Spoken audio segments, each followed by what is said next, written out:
Já no último bloco, e hoje nós estamos falando sobre olhos espirituais abertos.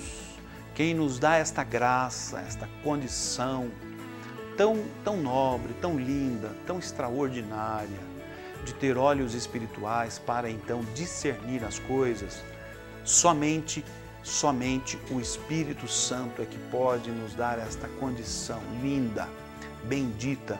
Isto não se compra com dinheiro, isto não se adquire através de merecimento humano, não, é por meio da graça de Deus.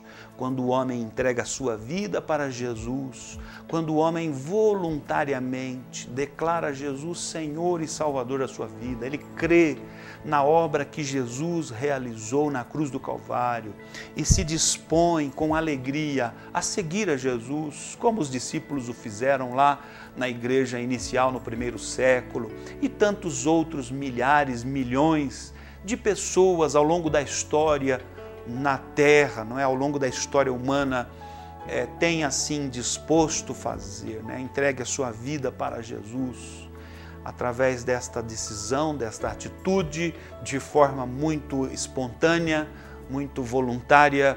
Então, o Senhor vem ao encontro desta pessoa e grava nesta pessoa a sua marca, a sua presença linda, bendita. O seu Espírito passa então a habitar na vida dessa pessoa. Mediante esta presença poderosa, linda e gloriosa, esta pessoa tem discernimento espiritual, passa a compreender que agora a sua vida ela é nova, é uma vida diferente. Há um processo espiritual, sobrenatural que acontece na vida das pessoas, fazendo dela uma nova pessoa. É a palavra que Jesus conversou com Nicodemos no capítulo 3 do Evangelho de João.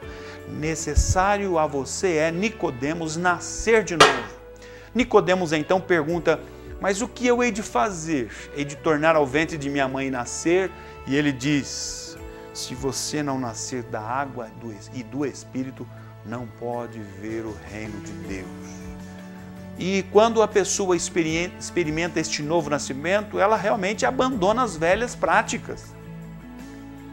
Como que uma pessoa que roubava, agora que ela diz ser cristã, ela continua a roubar. Isso é incoerente, não condiz com a nova vida em Cristo Jesus. Olha o que o apóstolo Paulo diz na carta aos Romanos, capítulo 6, e eu quero fazer menção aqui, amado telespectador, porque realmente tem que haver mudança. A pessoa que tinha a prática da mentira, do engano na sua vida passada e agora está em Cristo Jesus, ela não pode continuar nesta prática, porque ele nasceu de novo, nasceu da água e nasceu do Espírito. Ela teve uma nova experiência, uma experiência de novo nascimento. Capítulo 6, verso 1 de Romanos diz assim, o apóstolo Paulo diz assim, que diremos, pois? Permaneceremos no pecado para que a graça abunde? Verso 2, de modo nenhum. Nós que estamos mortos para o pecado, como viveremos ainda nele? É muito comum nós encontrarmos muitas pessoas pelas ruas, na sociedade, dizendo que é cristã, que é cristã, que é cristã, que segue a Jesus, que é discípulo de Jesus, que serve a Jesus, que adora Jesus, cultua Jesus, mas com práticas antigas. Então, na verdade, não houve um novo nascimento. Uma pessoa que mentia e ela agora que está em Jesus, ou que diz que é de Jesus, continua na mentira. A pessoa que roubava e ela está agora em Jesus e diz que está em Jesus e continua a roubar. A pessoa que praguejava, que usava palavras de baixo calão, palavras torpes, palavras pesadas. E ela diz que é de Jesus e continua com este linguajar negativo, depreciativo, pejorativo e assim por diante, de praguejamento. Não, está errado. Olha o que Paulo está dizendo aqui. Permaneceremos no pecado para que a graça abunde? De modo nenhum. Nós que estamos mortos para o pecado, como viveremos ainda nele? Ou não sabeis que todos quantos fomos batizados em Jesus Cristo, fomos batizados também na sua morte? Nós morremos com Cristo. É por isso que ele disse para Nicodemos: Nicodemos, é necessário a você nascer de novo. Se você não nascer da água e do Espírito, você não pode ver o reino de Deus.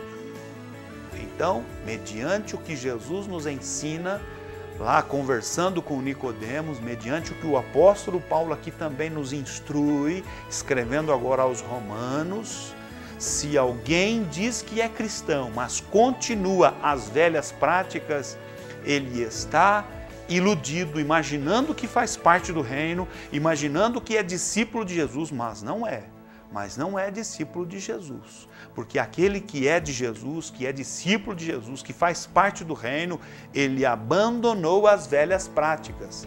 É o que Paulo está dizendo aqui.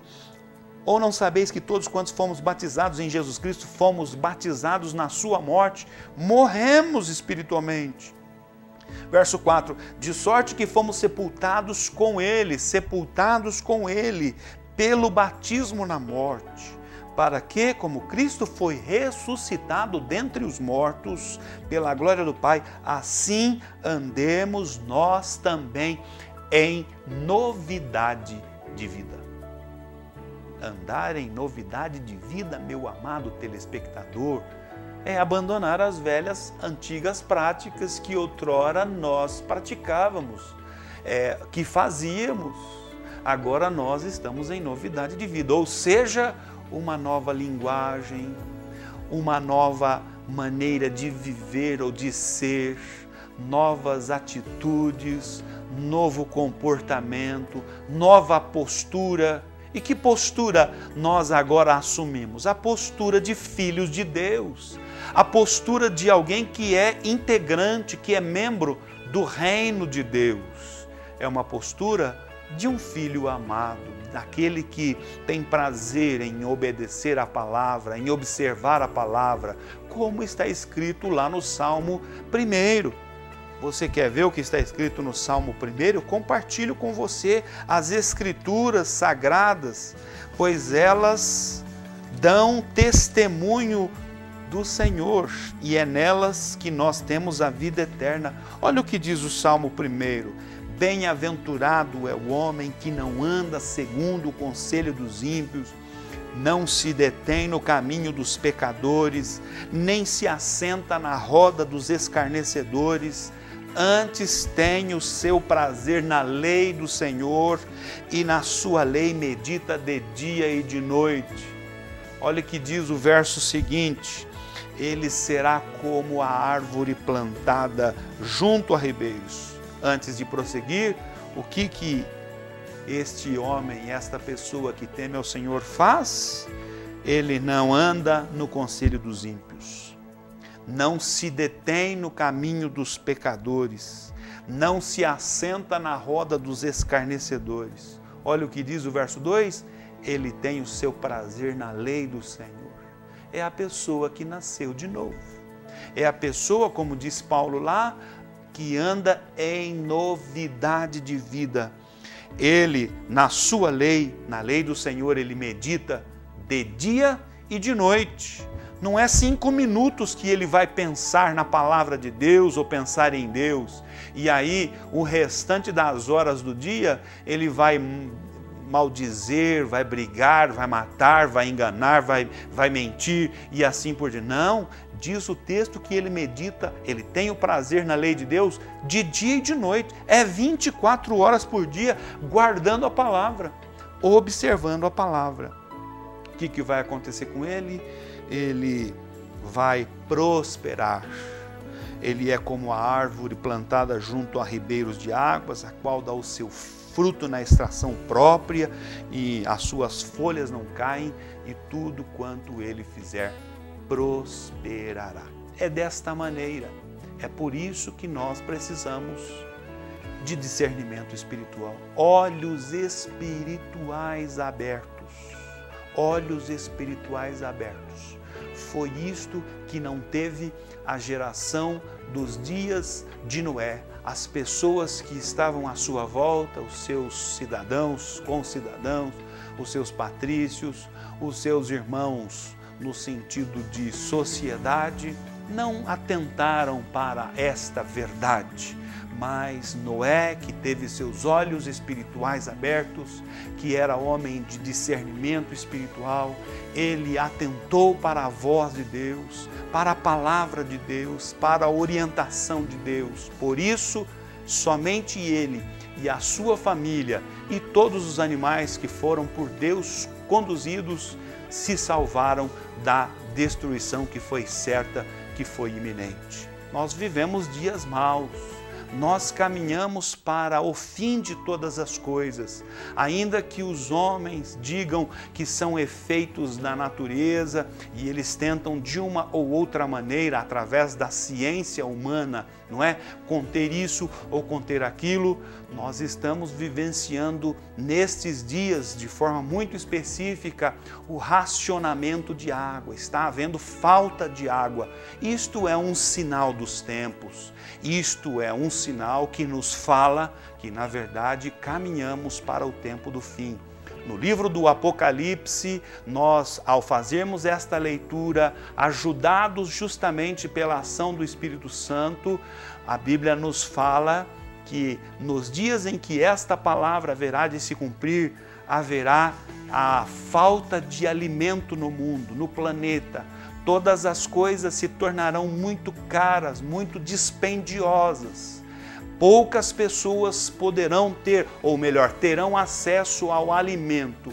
Isto denuncia a falta de água que nós estamos caminhando para o fim de todas as coisas. Mas olha a palavra de Jesus Cristo para todos aqueles que nele estiverem firmados, para aqueles que nele estiverem verdadeiramente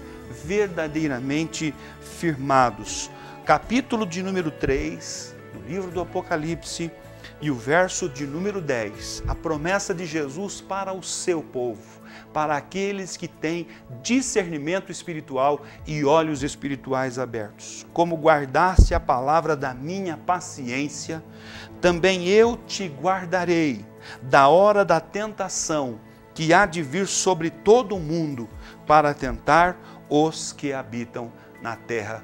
Que você seja sábio, meu amado telespectador, que você se achegue a Jesus e aceite, abrace a Jesus, confessando como Senhor e Salvador da tua vida, para que você tenha o privilégio de ter discernimento espiritual, de ter olhos espirituais abertos, para compreender os dias em que nós estamos vivendo e assim estar preparado para encontrar com o Senhor Jesus. Chegamos ao final do programa e queremos, nesta hora, orar com você. Senhor nosso Deus e amado Pai que estás nos céus, mais uma vez eu quero te agradecer pelo privilégio de estar aqui comunicando a tua bendita e santa palavra, que os nossos telespectadores que receberam esta palavra o tenham feito de bom grado, que esta palavra gere fé nos corações, germine para a glória e para a honra do teu santo nome. Uma vez mais eu rogo o teu favor e a tua bênção sobre a cidade de Ponta Grossa, sobre toda a população, sobre as autoridades constituídas sobre esta cidade. Que o Senhor possa, de uma maneira muito abundante, abençoar esta cidade, que ela seja conhecida como a cidade da paz. Eu oro em nome do Senhor Jesus. Que o Senhor Deus te abençoe. Se Ele permitir, aqui estarei na próxima semana compartilhando com você mais um programa Manancial. E eu mais uma vez declaro, Ponta Grossa pertence ao Senhor Jesus.